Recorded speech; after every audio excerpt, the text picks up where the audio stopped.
so I made my way in the garage. Hurricane Ian came through, so I had to prepare for it, sit it out. We lost power for a few days, and then the cleanup. So I'm really just finally getting in a place where I can get back out here.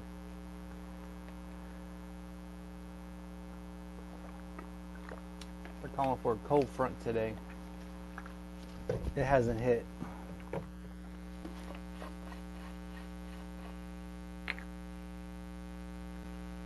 want to start getting some clean fluid ran through the lines so I can start to bleed them out. All the old fluid should be just about gone by now.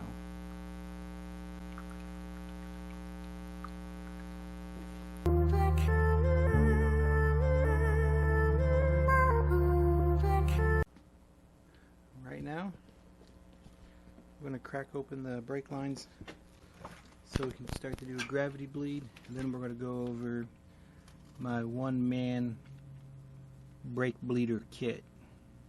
All homemade. It's amazing. Alright, I'm going to get these lines cracked open, and when we start getting fluid coming, I'll bring you guys back to the job description. Alright, one person brake bleeder. There's our bleeder. It's open.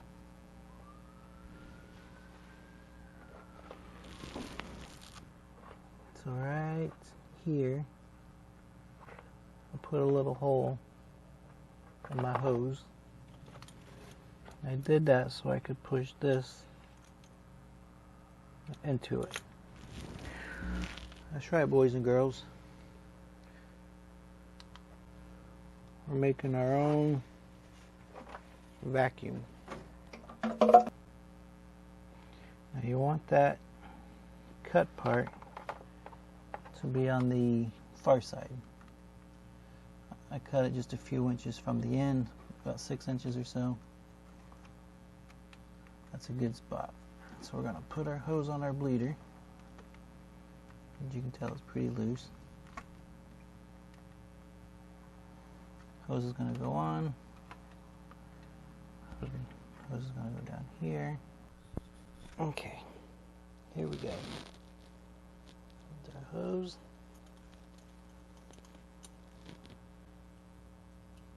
There's our little hole.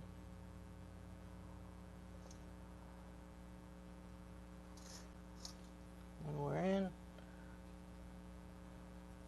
The hose up here is on.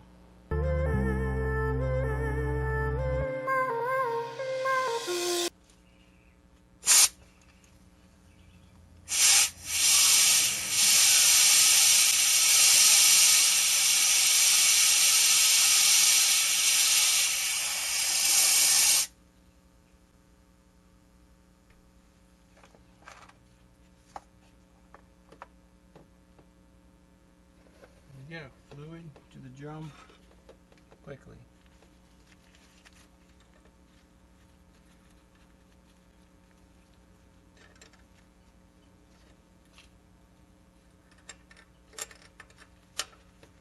This is not a substitute for bleeding the brakes. This is just what I do first.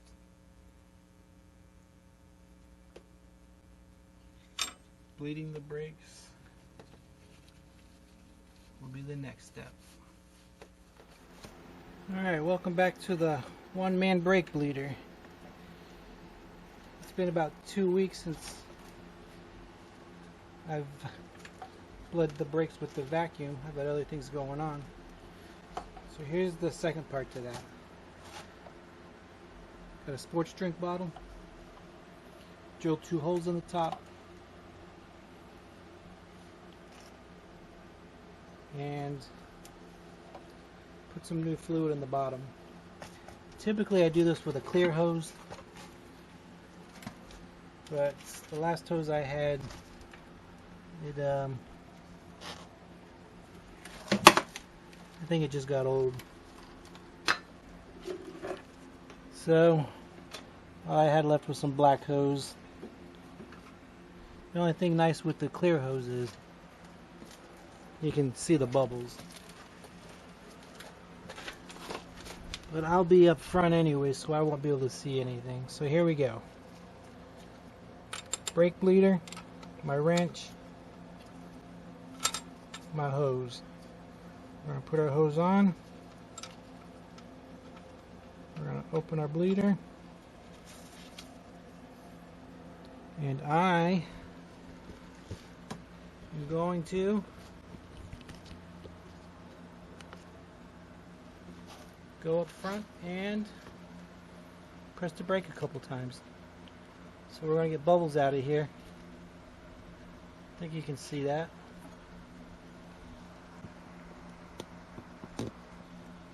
Typically the bubbles come out when you push the brake. And the reason we have fluid in here is I'm going to push the brake pedal. When I pull up, since the bottom of this hose is in fluid, it'll pull fluid back in instead of air. So we're going to do this a few times, and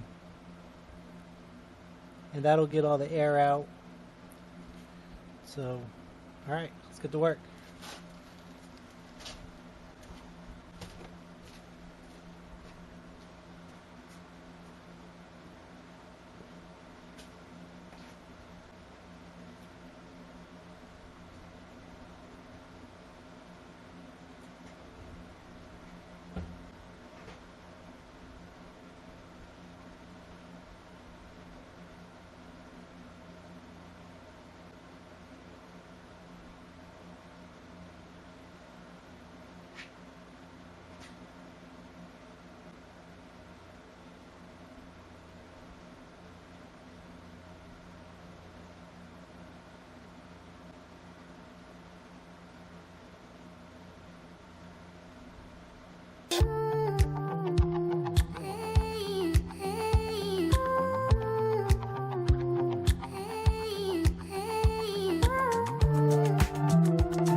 After you're done, you want to close your line.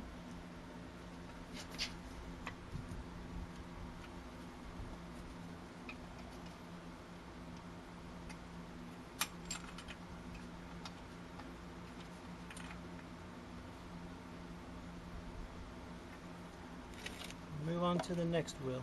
So I started with the right rear. Next I'll go to the left rear. It's recommended to start from the furthest point of your brake master, work your way forward. So I'll do right rear, then right front, and then left front. Alright. It's also a good way to get rid of your old fluid if you're doing a fluid exchange. It's easier than asking for an extra set of hands. This is my go-to way. I just find it easier. Alright, so that's your one-man brake bleeding.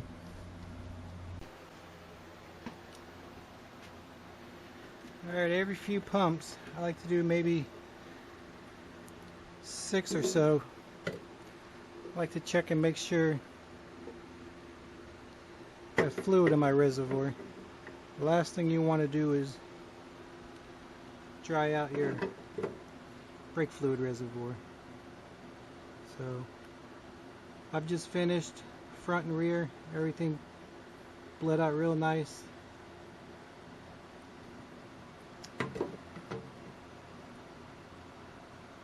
So from here I'm going to rebuild the AC system, get the radiator in,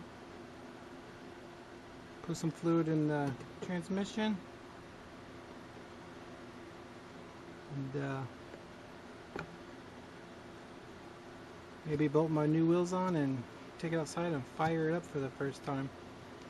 Maybe getting ambitious right now, but that's about where I'm at. So, off to rebuild the AC. Thanks for watching. Remember to like and subscribe.